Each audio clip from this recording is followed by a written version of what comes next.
اہل بیت کا جب بھی ذکر ہوتا ہے، ویسے تو اہل بیت کہتے ہیں کہ نبی علیہ الصلوۃ والسلام کے سارے گھر والے،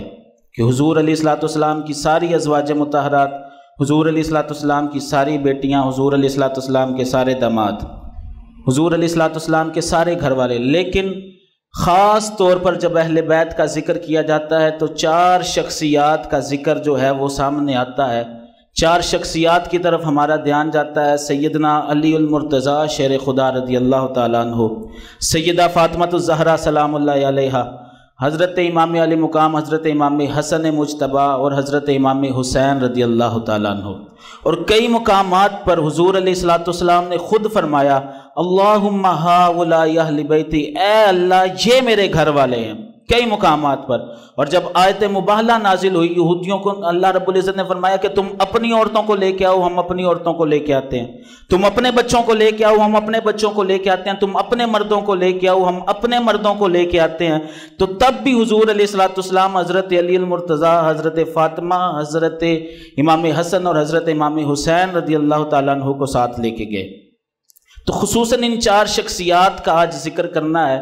سب سے پہلے حضرت علی المرتضیٰ شیر خدا رضی اللہ تعالیٰ عنہ،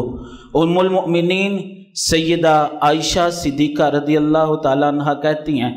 کہ میں نے اپنے ابا جان سے پوچھا کہ ابا جان کیا وجہ ہے کہ جب آپ مجلس میں بیٹھے ہوتے ہیں تو میں آپ کو دیکھتی ہوں، آپ علی المرتضیٰ کے چہرے کو بڑے غور سے دیکھتے ہیں۔ تو حضرت ابو بکر صدیق رضی اللہ تعالیٰ عنہ نے فرمایا کہ میں نے حضور علیہ الصلوۃ والسلام سے سنا ہے کہ النظر الی وجہ علی عبادۃ، کہ علی کا چہرہ وہ مقدس چہرہ ہے، جو علی کے مقدس چہرے کی زیارت کرے گا اللہ رب العزت اسے عبادت کا ثواب عطا فرمائے گا۔ بلند آواز سے کہہ دیجیے۔ پھر کسی نے عرض کیا کہ اگر کوئی حضرت علی المرتضیٰ کے چہرے کی زیارت نہ کر سکے